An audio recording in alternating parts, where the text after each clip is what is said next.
welcome you. Thank you so much for joining us, Baruch Hashem. Tonight's class, Ve'ezrat Hashem, I believe, is probably the most inspiring, most important, most potent class that I've given so far, Ve'ezrat Hashem. Okay? I know I say it every week, but this time I really mean it, Ve'ezrat Hashem. Okay? It's probably going to be, it's going to be really big. And by the way, if you listen to this class tonight and you internalize the message and you try to put what I say into practice tonight, then, B'ezrat Hashem, you're going to go high. I mean really high. Like higher than Nathan's hair type of high. Really high. Okay? Let's go. Parshat Noach. Okay? Parshat Noach. Very important parasha. And let's get straight into it. Parasha begins like this. Ele toldot Noach. These are the offsprings of Noach. Noach is Sadiq. Noach was a righteous man. Tamim haya bedorotav. He was complete in his generations. Et Elohim hitalech Noach. With Borei Olam, Noach went. Vayoled Noach shlosha banim. Et Shem, et Cham, ve'et Yafet. So Noach has three kids. He has Shem, he has Cham, and he has Yafet. V'tishachet haaretz lefnei Elohim. Right? The land becomes corrupt in front of Borei Olam. V'timoneh haaretz Chamas. The land becomes filled with Chamas. Chamas is thievery. It's Gezel.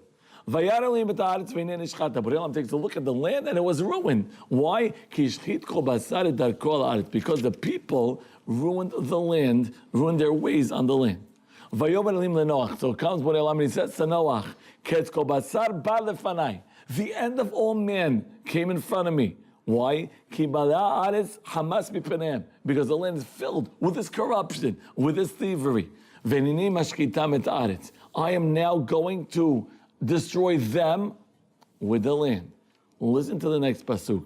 I want you to make a teva, an ark of gopher wood. It's got to be different floors. You got to pitch it from the inside and the outside. So I have a couple of questions. Okay, question number one, very simple. The Torah comes and it describes Noach with two adjectives. Number one, he was a tzaddik, and number two, he was a tamim. What is the difference between tzaddik and tamim? Is there a difference? If there's no difference, no differentiation, so then why attribute both of these attributes to Noach? Question number one. Question number two is, later on we're going to see, Borei Olam says, Ve'otcha ra'iti tzaddik b'dor hazeh. I saw that you are a tzaddik in this generation. 1 second. You just told me he's a tzaddik and a tamim. Why now are you limiting his praise to just being a tzaddik? Question number two. Question number three, which I think is a very important question. It says, Aseh lecha tevat gofer. I want you to make for yourself teva atzei gofer. For yourself an ark of gopher wood. What do you mean Aseh lecha tevat atzei gofer? Make it for yourself. What do you mean make it for yourself? Who else are you going to make it for? Of course you're making it for yourself. Who's going into the teva? You're going into the teva. What do you mean Aseh lecha tevat atzei gofer? And question number four, what's the lesson for me? Why am I here tonight? Besides the fact that Rabbi Zeytouneh blackmailed me to come. Okay? So let's get started. Rabbi Ezra comes and he delineates, differentiates what the word tzaddik means and what the word tamim is. Ready? Says Rav Ezra the word tzaddik means abstinent. That a person doesn't do what's wrong, ill repute, what's immoral. Because we know that in the generation of the flood, people were immoral. Men and women were doing things that were illicit. Men and animals were doing things that were illicit. And therefore, since it was improper, and Noach stayed away from that, he's called a tzaddik. That is a tzaddik. Tzaddik is someone who stays away from improper relations, improper things, improper behaviors. That's a tzaddik. But a tamim, says Chacham Ezra, is something totally different.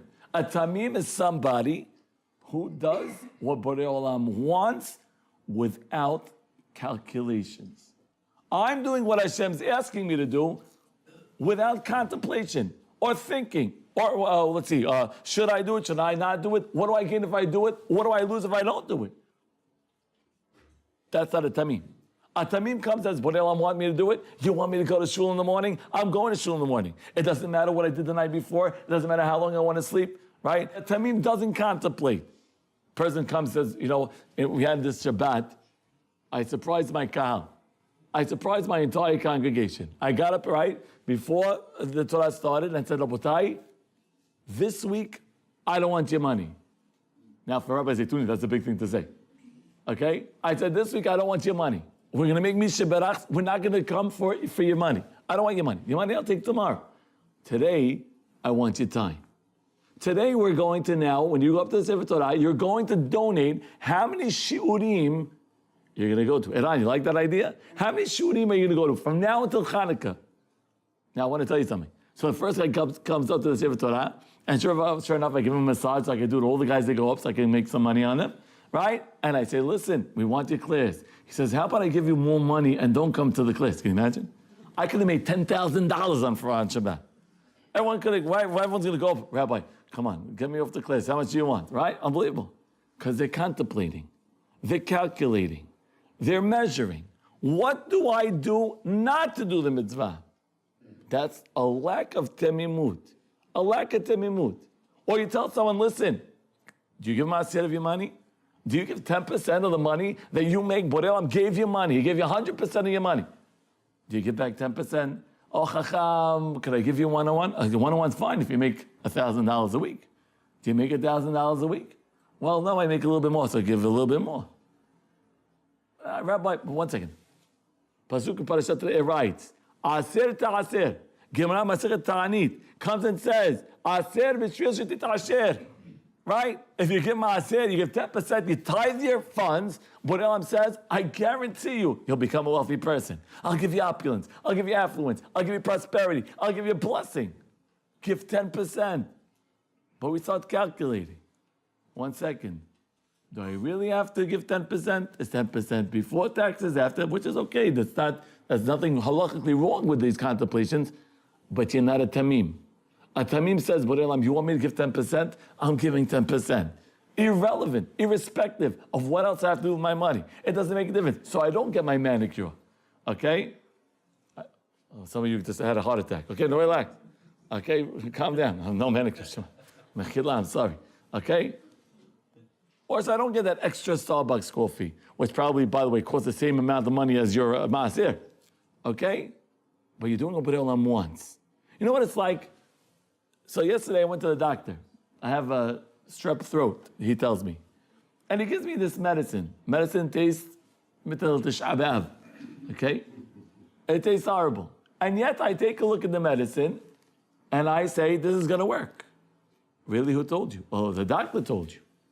What do you mean? The doctor told me, so it's going to work? How do you know? Well, the doctor went to medical school.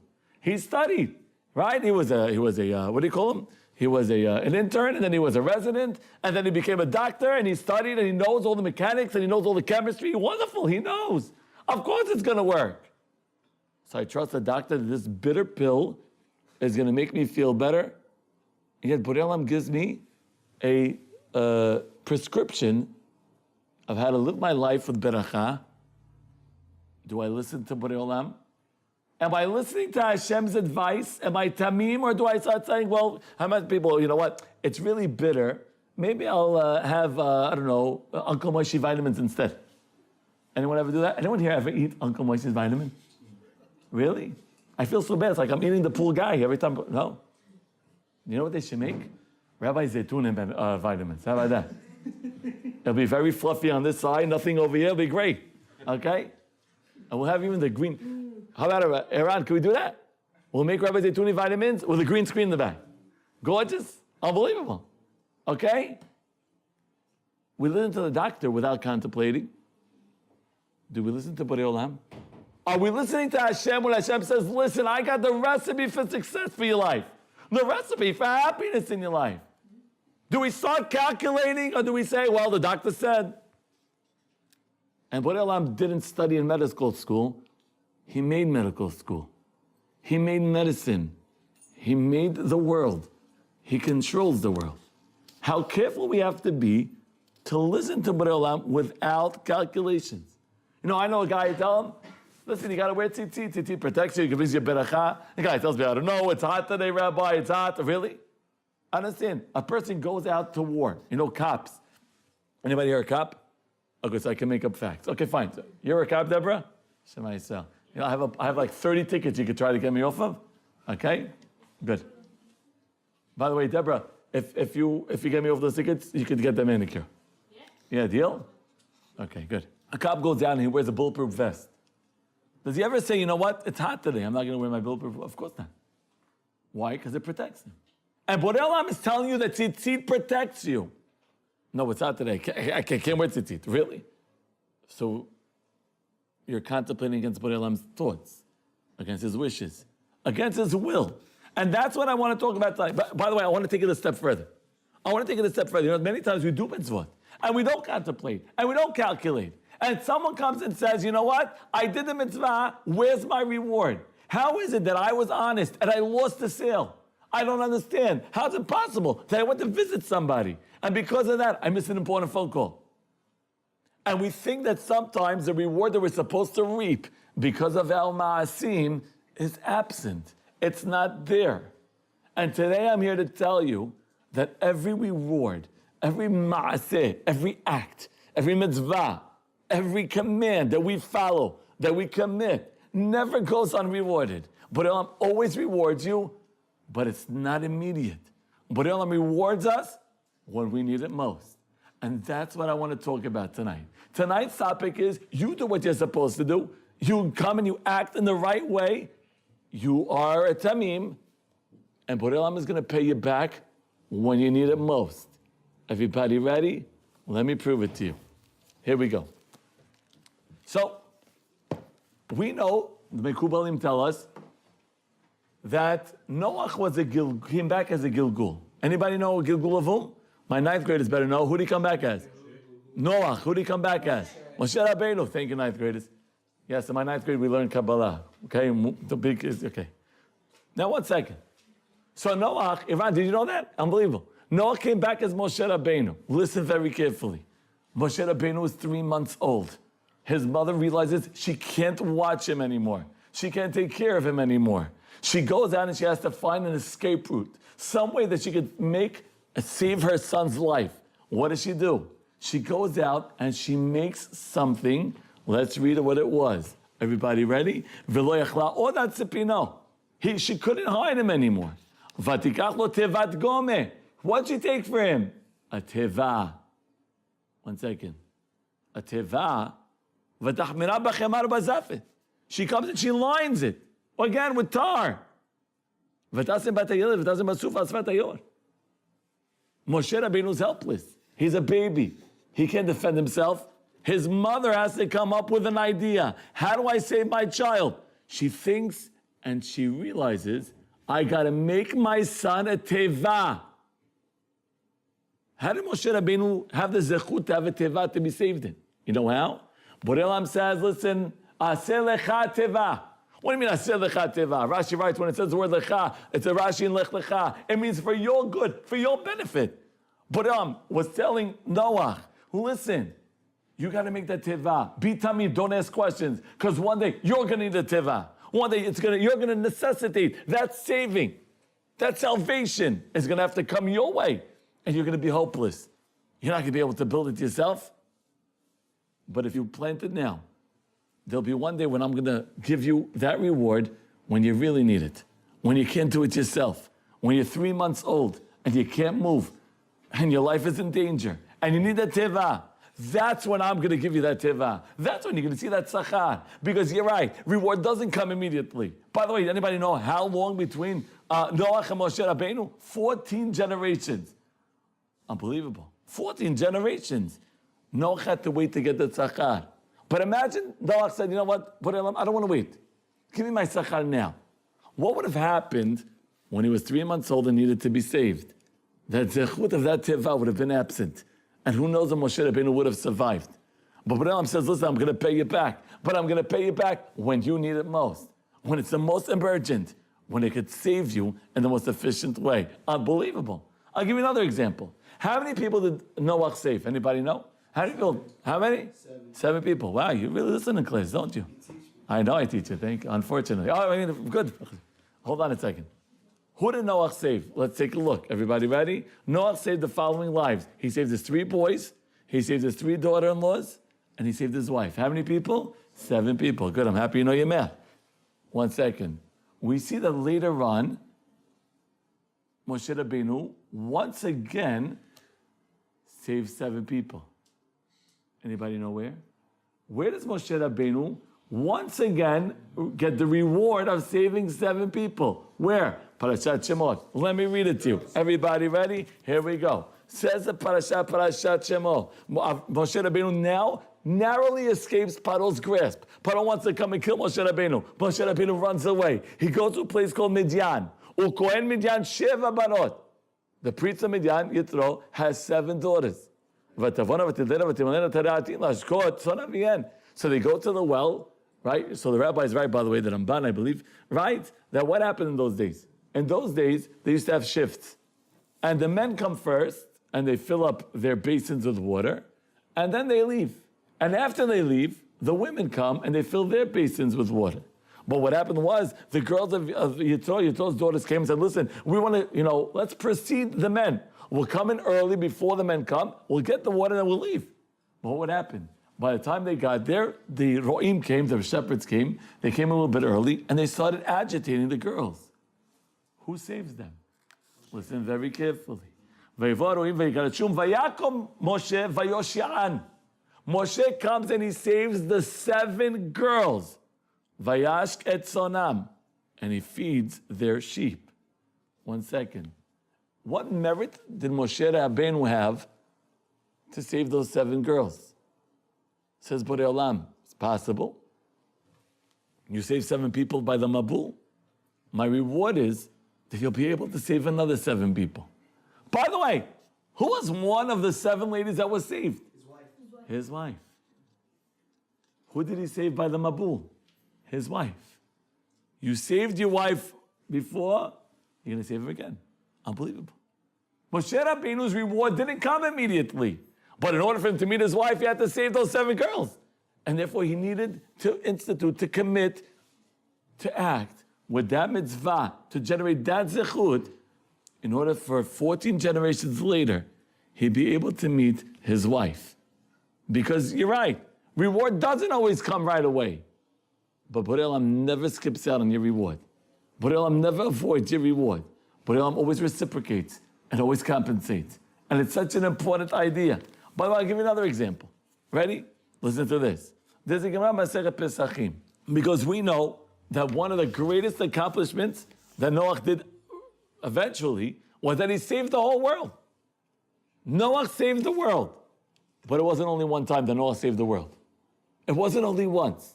Everybody ready? Sonia, you ready? Listen to the Gemara.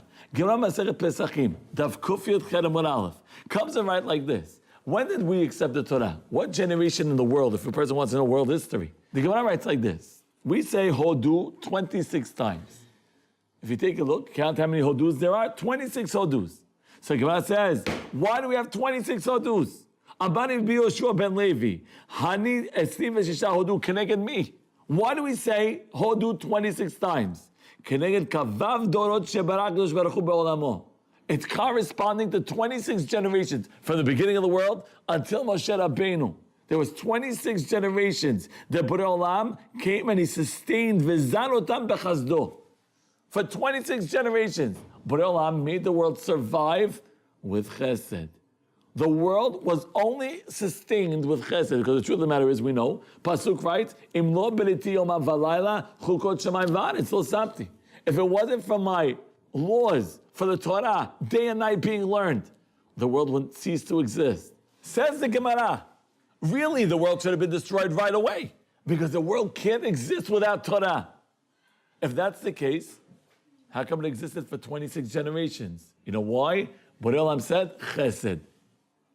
I'm going to do you a kindness. For 26 generations, I'm going to give you a favor. And I'm going to make the world survive, pump oxygen into the world for 26 generations. By the way, why is it 26 generations? 26 is the name of Borei Olam. But if you write out God's name, Yod Ke Vav Ke, Yud you spell Yud Vav Daled, Hey is Hey Yod, Vav is Vav Yud Vav, and Hey is Hey Yud, comes down to the number 72. 72 is Gematria Chesed. However, after the 26th generation, if Bnei Yisrael didn't accept the Torah, Borei Olam is going to destroy it. Because there's a time limit on the kindness of Borei Olam. Borei Olam's kindness, right? We say, Ki l'olam chazo, it's forever. But Borei Olam says, after 26 generations, if Bnei Yisrael don't accept the Torah, the world will be obliterated. Who accepted the Torah? Moshe Rabbeinu. So in essence, by Moshe Rabbeinu going up to Shemei Marom and accepting the Torah, what happened? He saved the world. Moshe Rabbeinu, Noach, you saved the world once. You're going to have the merit to save the world again. That's your reward. You're going to be a hero. You're going to save the world. The entire existence is going to be in sustenance because of you, because of your act, because of your deed. Unbelievable. So yes, Noach had to wait for his reward. By the way, this is besides for the reward in Olam Haba. That's innumerable. It's immeasurable. We're talking about in this world. The idea that I do something good and I get something good doesn't always happen right away immediately, but it always happens. And by the way, now I understand the Gemara. What's the Gemara write? The Gemara writes like this. Ready? Here we go. Says the Gemara, Borei Olam, when he wanted Bnei Yisrael to accept the Torah, what did he do?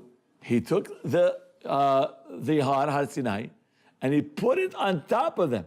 Amar Rav Avdim bar Chama bar Hasa, melamed shechafag l'sh baruch hu alem et har kegigit. He placed it on top of them. And Borei Olam tells Bnei Yisrael the following words. Listen to this. If you accept the Torah now, great.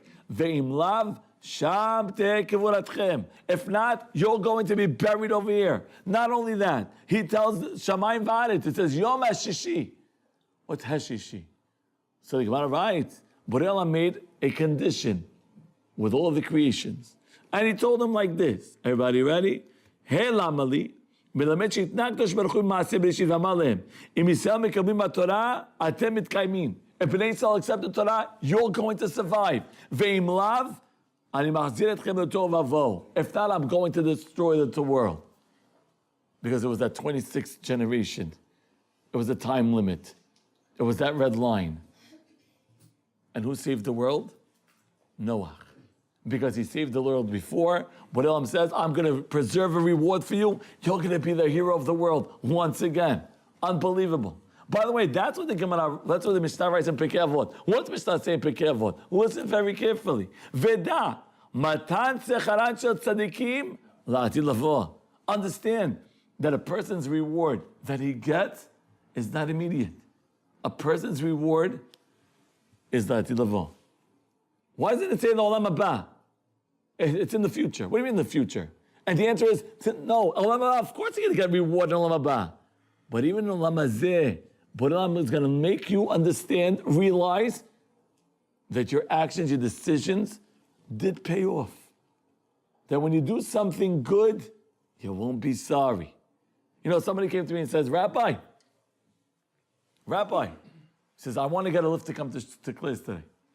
I want to get a lift. If I don't get a lift, I don't know if I'm going to get a lift. So after a couple of minutes, she texts me again, Rabbi, I'm coming alone. But I want a reward. Amazing. And I said, no problem, come, I'll tell you your reward. You know what your reward is? I'm not going to say who she is, but she's sitting somewhere in the back over there, around four rows from the back, maybe the third, no, I'm just joking, okay, fine. And her reward is, we don't know if it's coming today, but the fact that you came tonight, you'll never be sorry. You'll never be sorry. Well, you might as well stand up since everyone knows who it is already. Okay? 1 second. Because your reward you're not going to get tonight. Oh, unless you want some sesame chicken. But I wouldn't give up my reward for that. 1 second. Rabbi, who told you that you could do that? Can you really get reward in another Gilgul? Well, listen what the Chida writes. The Mishnah Pirkei Avot writes, "Shemitzvah goreret mitzvah v'avera goreret avera." Writes the Chida that when a person sins now, he drags a sin into the next lifetime. Not only into this lifetime, but a person is going to be tempted to sin with the same sin in the next lifetime. And if a person does a mitzvah, so he'll have the opportunity to fulfill that mitzvah again in the next lifetime. That's his reward. Borei Olam says, you are my customer. You are my go-to man. You are my point guard. You're the person that I want to enact good things in this world. That's your reward in Olam Hazeh. Forget about your reward in Olam Haba. That's not what we're talking about tonight. What we're talking about tonight, your reward in Olam Hazeh. It doesn't come immediately, but it definitely comes. By the way, listen what the Chavetz Chaim comes and says. Chavetz Chaim comes and says like this. You know, there's a pasuk. Ladies and gentlemen, it is now nighttime. We're now, right? What time is it? It's around 9:25. Says the Chavetz Chaim. It is now 9:22. 2023. 9:20. Just joking. Okay. Why are we so sure that tomorrow morning we're going to wake up and there's going to be a sun? Is anybody here doubtful that maybe there's going to be a sun tomorrow morning? Anybody, please raise your hand. Of course not. Why not? Says the Chavetz Chaim. You want to know why nobody's doubtful that tomorrow the sun's going to come out? Because there's a pasuk in this week's parasha that says, Yom v'layla lo yishbotu. They're never going to cease. The luminaries are never going to cease to come.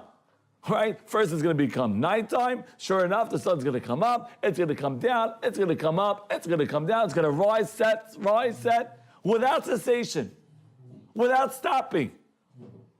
And we believe Borei Olam when he says that. We're Temimim. What about everything else in life? Do we take Borei Olam's advice without any doubt? I'll give you an example.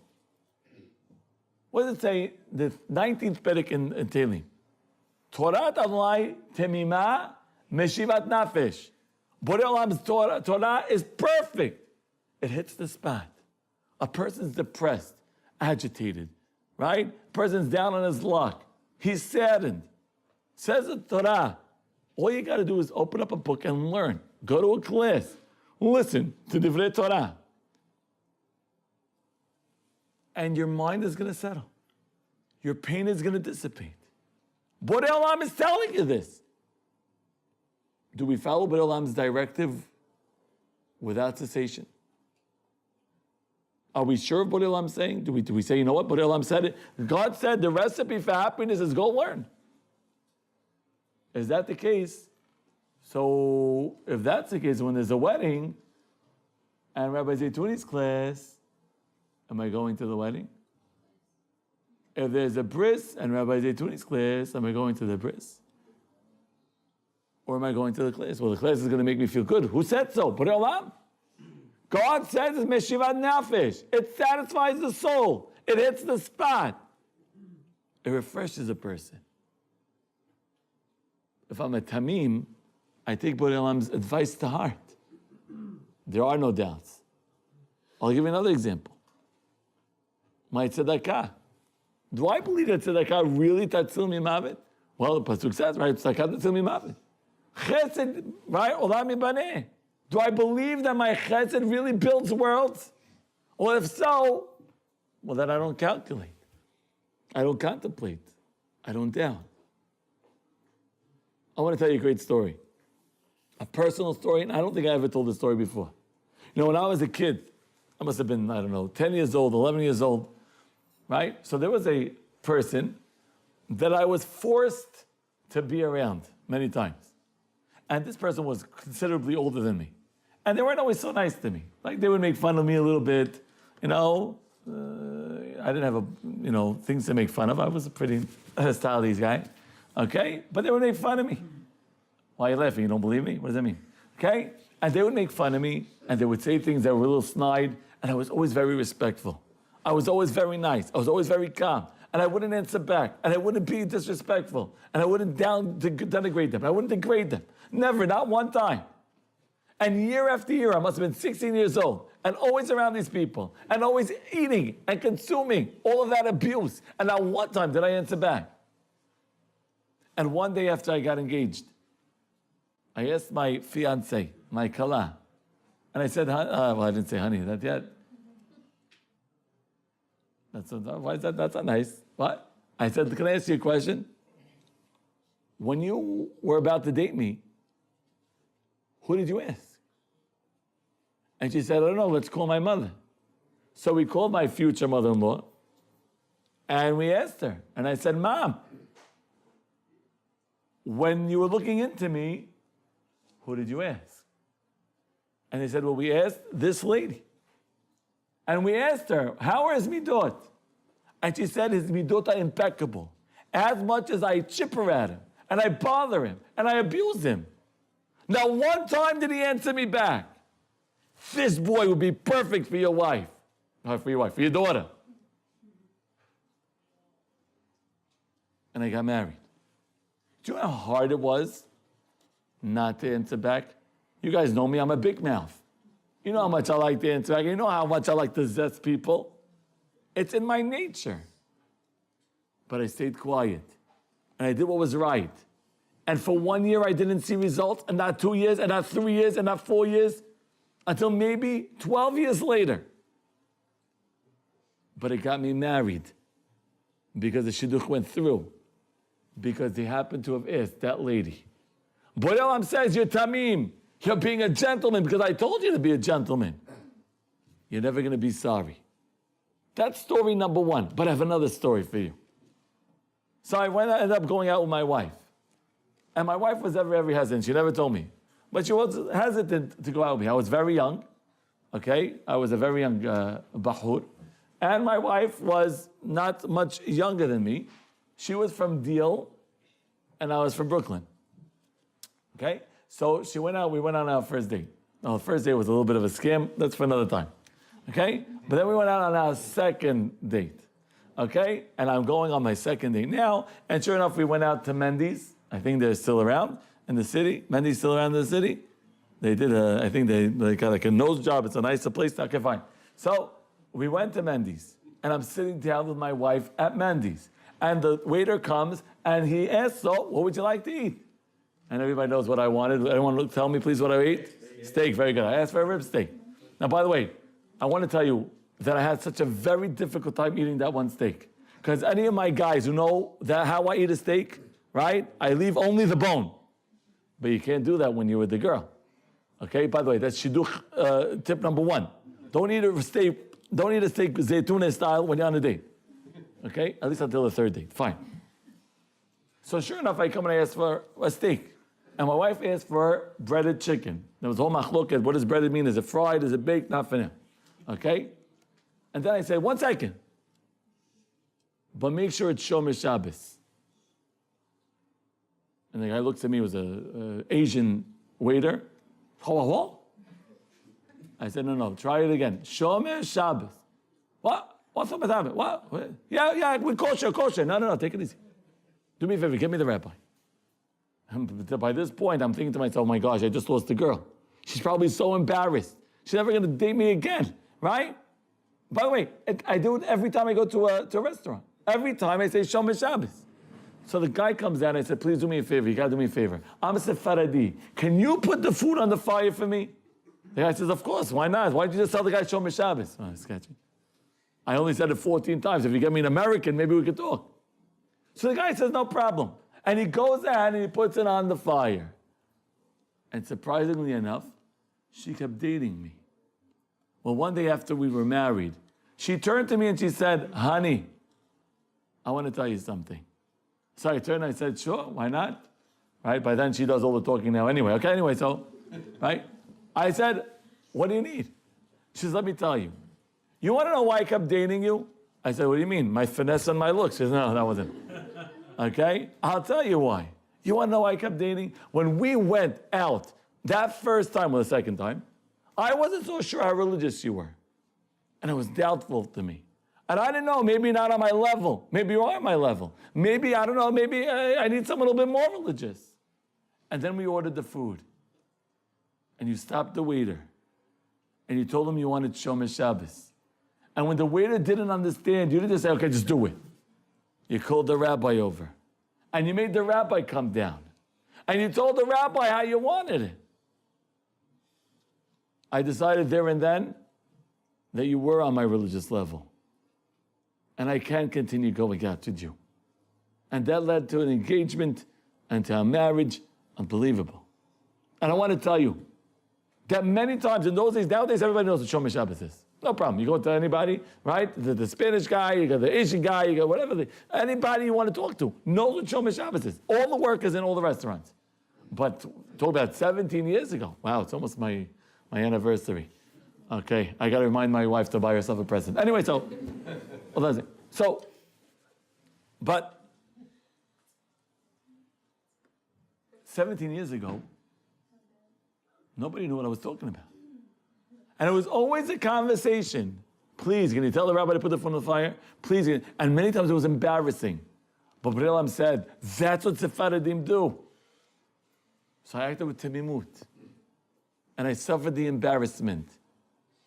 But it was that embarrassment that reaped my reward, that today I'm married. So are you going to get that reward? Yeah, you're going to get that reward. Is it going to happen tomorrow? Maybe not. But it will happen when you need it most. It will happen when it's necessary. It will happen when it's vital. When a person needs it the most, Borei Olam says, now I'm going to use that zechut, that merit that you needed, and I'm going to pay you back for that wonderful temimut that you exhibited. So what are we waiting for? Listen what the Pelewates writes. Beautiful. We're going to end with this tonight. The Pelewates comes and says something phenomenal. And he says like this, many times we bend the rules for money. We bend the rules for wealth. He said, of course not. Give all your problems and put them on Borei Olam's shoulders. Let Hashem deal with your problems. All you have to do is do what Borei Olam rak betorat Hashem mihegeh yechevso ubayegeh yomam v'layla. Don't worry, lo yimna tov la'alchim betamim. A person walks with temimut. Borei Olam, you said so, I'm going to follow. You gave me a prescription for good life, I'm going to follow it. Someone who follows Borei Olam, never will you be sorry. You won't be missing. You'll get everything you need in the proper time. So what are we waiting for? Why are we calculating? Tomorrow morning, Borei Olam says, gentlemen, you got to wake up for minyan. When you pray with a minyan, your tefillah goes straight up to Borei Olam with absolutely no barriers. Nothing stopping you. Are you going to be on time for minyan? Or are you going to start calculating? You know what? Let me press snooze. 5 more minutes. You know, Hajjat, maybe tomorrow. I'll go tomorrow to minyan. Really? But the prescription is in your hand. Borei Olam is giving you the secret to success. Are you a Tamim? Are you listening to Borei Olam? Do you believe God's going to pay you back? Or are we still going to make those calculations? The girls, the ladies, how important it is. Your tefillot. Your tefillot is so much pure. They're so pure. Do you pray every day? Do you pray every day? You know, Rav Shimshon Pinkus says, I really want to end with this, because it's a dinyan of tefillah. Rav Shimshon Pinkus comes and writes that when a person prays, you can get things that are hidden for you and waiting for you. And all they're waiting for is for your prayers. And until you pray for them, you won't get them. And therefore, you have to be very specific when you pray. The Or HaChaim HaKadosh writes that when you pray, you have to be very specific. Because there are certain things, boxes, compartments of beracha waiting for you to unlock. And the way you do it is you pray for them. Am I Tamim? And we're going to run through my Amidah. Maybe spend a little bit more time trying to unlock those safes. Am I a Tamim? Or am I a calculator? Because I guarantee you that if you're a Tamim, you will never be sorry. Your reward will come and you will reap those tzedakah. And if it's not today, I guarantee you it's when you need it. So let's go home today and let's start resolving to be a little bit more Tamim. A little bit more simple, a little bit more wholehearted with Borei Olam. Like Noah. Look how much Noach reaped. He became the greatest man of all time. He became Moshe Rabbeinu. He saved the world twice, not once. He saved his wife twice, not once. Let's take an example from that. And we too will be able to save our own life. And those that are beloved to us. And by doing so, every day will be like Noach. Et ha'Elohim mitalech Noach. We can walk with Borei Olam. Bask in Hashem's glory. Realize that Hashem is with us every step that we take. There's no greater feeling. Let's start today. And by doing so, we will truly live out every day of our lives. I thank you so much for listening. Baruch Adonai L'Olam. Amen ve'amen. Ben Akashia, amen.